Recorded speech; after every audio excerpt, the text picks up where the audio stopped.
everyone, this is Maheen and welcome to the CanadianSME Small Business Podcast. Today we are exploring the massive transformation of higher education because in 2026, when AI can provide instant answers to almost any question, the value of the classroom is shifting from content delivery to active application. Joining us is Eric Gardiner, the Director of Thought Leadership at Top Hat and Educational Programming. With over 2 decades in the Canadian tech sector, Eric now co-hosts the Higher Listenings podcast and works with over 900 institutions across North America. He is at the forefront of using AI to turn passive lectures into high-impact interactive learning experiences. And there's lots that we will be covering through this conversation that we're having with Eric today. So without further ado, let's welcome our guest, Eric. Eric, it's a pleasure having you with us this Friday afternoon. Welcome to the podcast. How are you? I'm really well. Thanks for having me. Very pleased to have you with us. Now, Eric, would love to kind of open our discussion by understanding how do we redefine the classroom? Top Hat has evolved significantly from its early days, and now AI is forcing a complete rethink of why students even show up to class. Tell us, what is the educator's role in the AI-powered classroom of 2026? Well, if you think back like 25, 30 years ago when I was doing my degree in university, educators were largely like the gateway to knowledge. There were textbooks, of course, and libraries, but professors helped us make sense of that information. So we relied on them, right, to bring judgment, context, experience, insight, because those things just weren't available anywhere else. And then that equation changed around the time that I was finishing university when the internet became a thing. And suddenly students had access to, research articles and ideas from virtually anywhere in the world. Now, AI is, as you've noted, is definitely changing that equation again. So students can find information, they can ask a tool to explain it, summarize it, critique it, generate examples. And this is probably the bane of many educators' existence, is it can also produce work. Sometimes that can be a good thing, and sometimes that's not a great thing. But I think what's interesting here is that it isn't just a technology story. It's really forcing us to revisit a question I think higher education has been grappling with, frankly, for decades. It's what actually leads to meaningful learning. And in my day, and this is still the case in many classrooms, you attended a lecture and then you went home to do the readings or work on the assignment. But we've known for a long time that lectures, they may be an efficient way to deliver information, but meaningful learning, as you noted in your introduction, it really is a product of practice, feedback, reflection, discussion, application. And that's why I think, to answer your question in a bit of a roundabout way, the educator's role is evolving from, lecturer to what I'd call like a cognitive coach. And that is really about helping students actually think, helping them ask better questions, challenging assumptions, recognizing gaps in their understanding, developing judgment, creating the productive struggle that I think is really at the center of meaningful and effective learning. And I think the irony is that is AI can provide a lot of answers. And that's certainly, we know and experience that probably in our own jobs. But the human side of teaching I think, is becoming even more valuable. And I think there's a lot of questions, frankly, around, how effective chatbots are in the learning experience. There's certainly a value, but it's not really about information these days. The challenge is knowing what to do with it, how to make sense of it, how to assess it, how to apply it. So if anything, I would argue that the educator's role is becoming more important by helping students focus on becoming more capable, more discerning, and frankly, more thoughtful learners. That's a meaningful shift in perspective, Eric. And as AI becomes, more integrated into learning environments, the educator's role increasingly focuses on guiding thinking, encouraging application, and really helping students develop deeper problem-solving skills. Now let's explore how personalized learning is reshaping the student experience. Tell us, how does ACE personalized learning and improve student engagement? And we'll love to take a step back and actually understand, what is ACE? Yeah, you know what? Before I do that, just a little bit about Top Hat, because we've been around since 2009, and we were started by a couple of Waterloo engineering students as a student response system. So we're one of the first student engagement platforms out there where students could actually use their mobile phone, their laptops, etc., to respond to polls to make large lectures much more interactive and engaging for students. And we've obviously expanded our feature set significantly since those early days.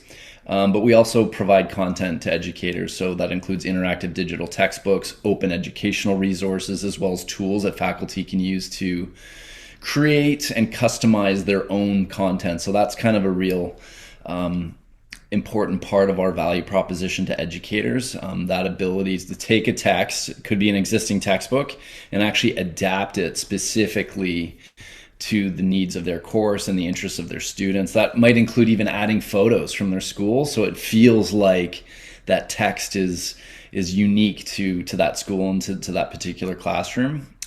There's a cost advantage to that as well for students, because we can significantly reduce the cost through interactive digital textbooks, as well as when faculty decide to use Toppet to actually create their own. So I just wanted to provide a little bit of context there around our sort of value proposition to educators and to institutions.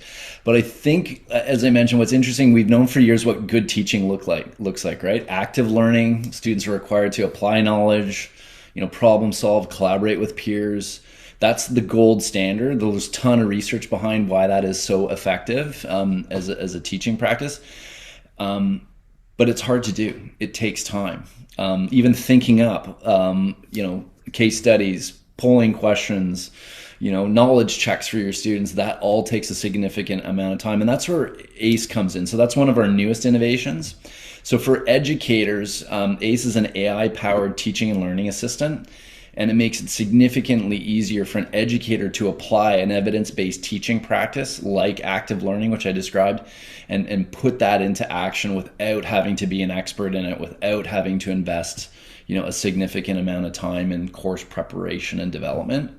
So, for example, if I can upload my lecture presentation into Top Hat, and ACE will actually analyze the presentation and suggest areas where you could add a knowledge check, a discussion prompt, maybe a reflection prompt. So you can take what may at the outset have looked like sort of a passive learning experience. I'm going to talk, share slides, etc. And now all of a sudden I can actually make that interactive, and I can literally do that in a matter of minutes.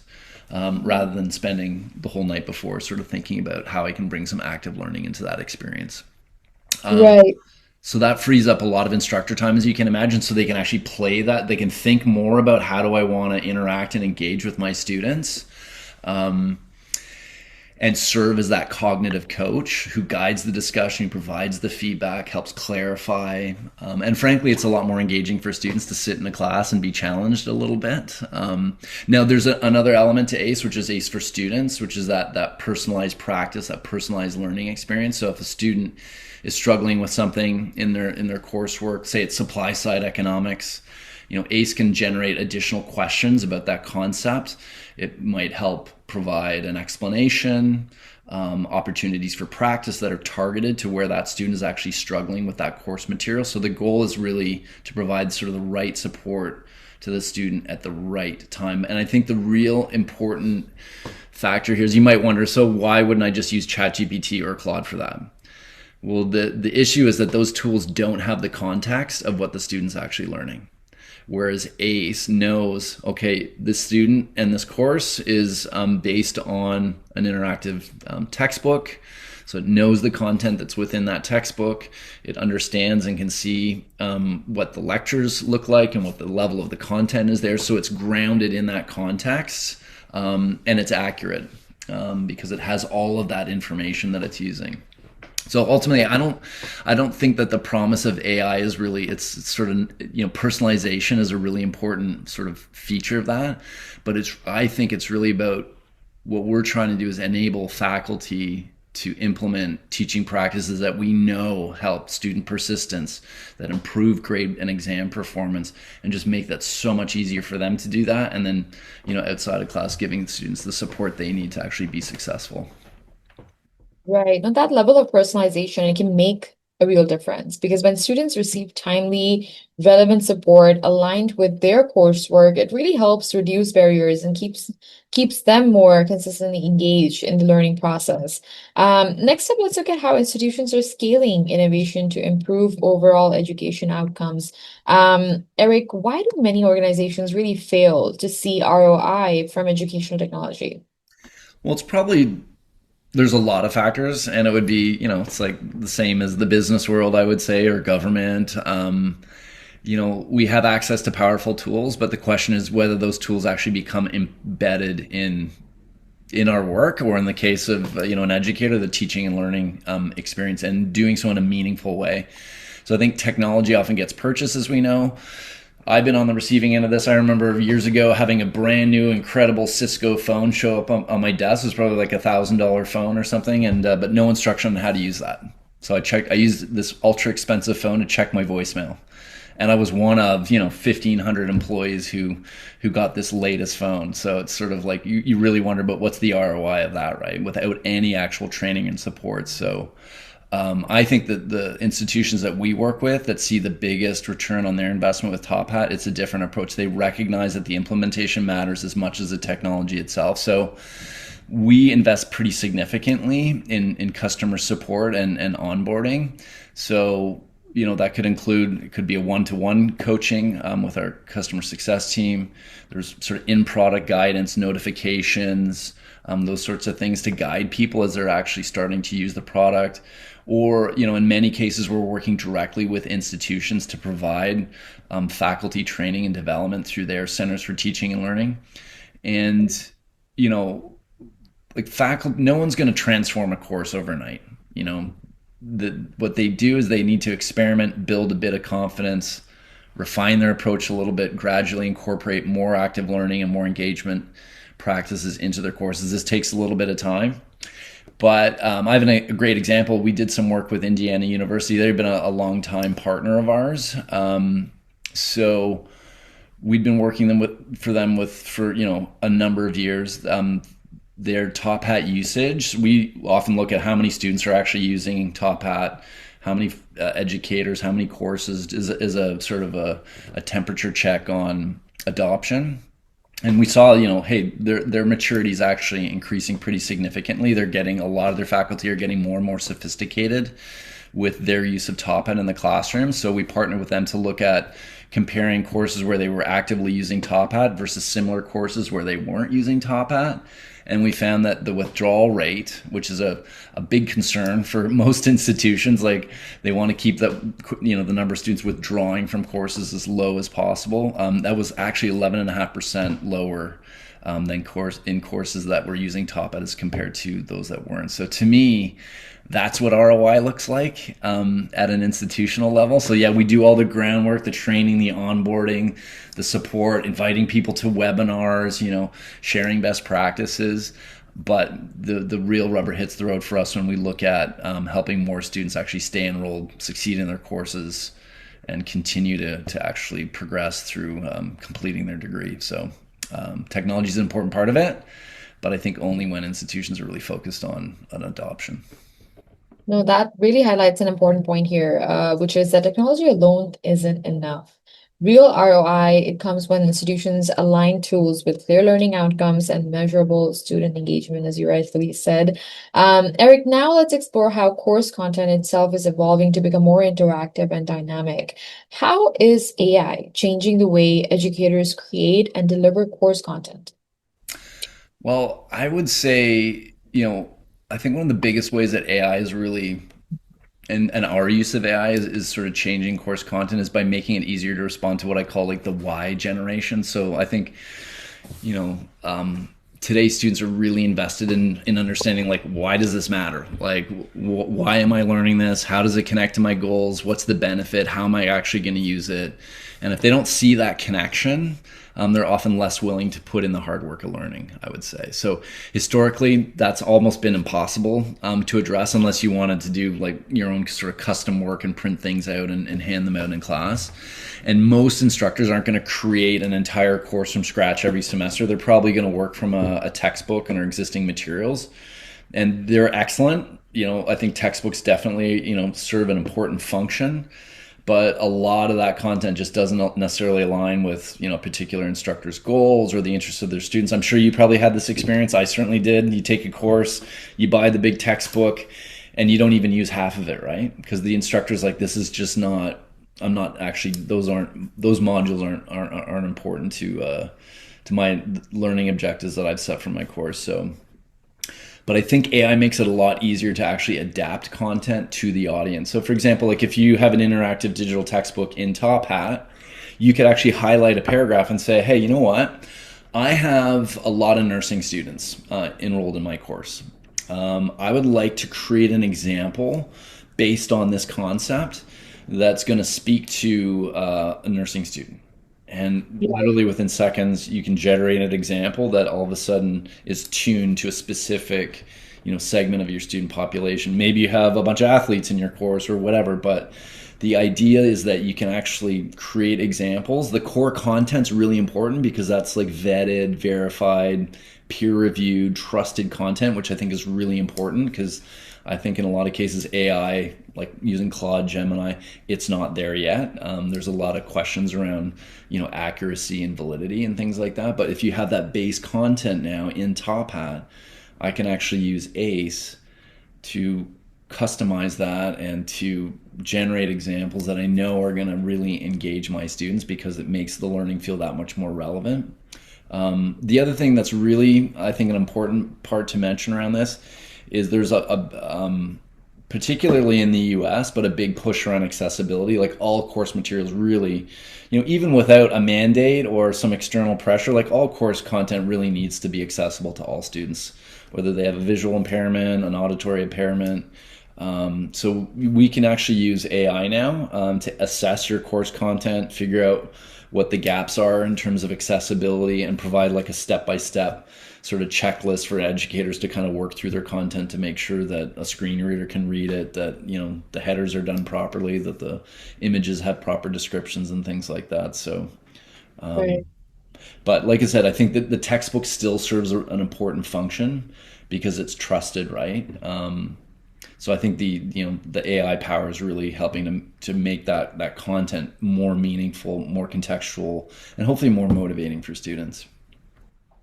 That is a powerful evolution because when educators can easily embed interactivity and reflection into their materials, I think it transforms learning from passive consumption into active engagement.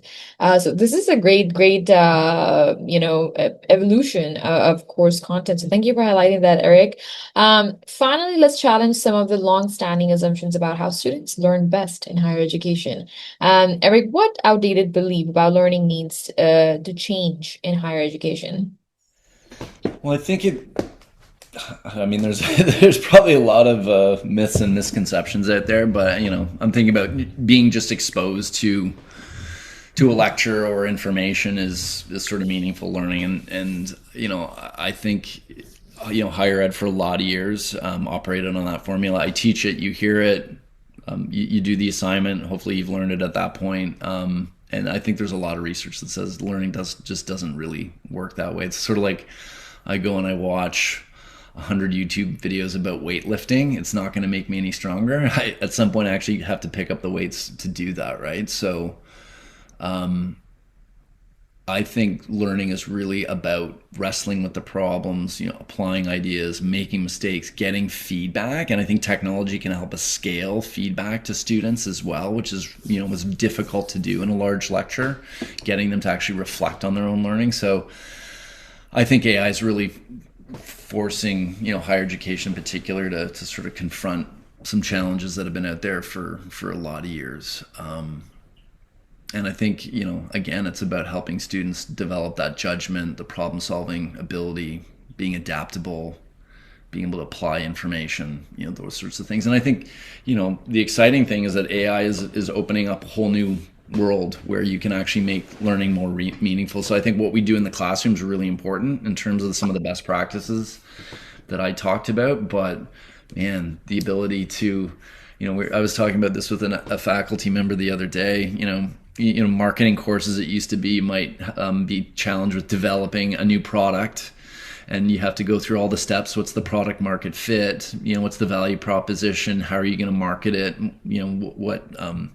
What gap in the market is this thing filling? Now you could actually create a literal product. Like you could create, as a student without any coding experience, I could use AI to develop an app, or I could actually go and 3D print, a product. I can create like high quality marketing collateral and branded materials to actually help promote that's so much more interesting and exciting, I think, for students than doing the PowerPoint deck and presenting it in front of your class, and there's nothing actually sort of real about that. So there's a lot of exciting things happening, but I do think the core educational experience, what that classroom experience looks like, how that feels, that level of interactivity, that's where I think a lot of higher ed institutions and certainly faculty are definitely laser focused on making sure that that's really engaging for their students.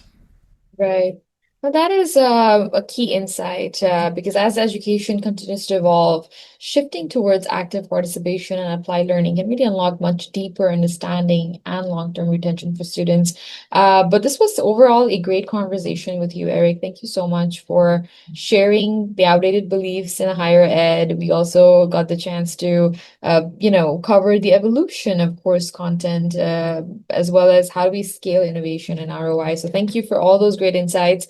As you wrap up, what advice would you give educators that are overwhelmed by classroom technology?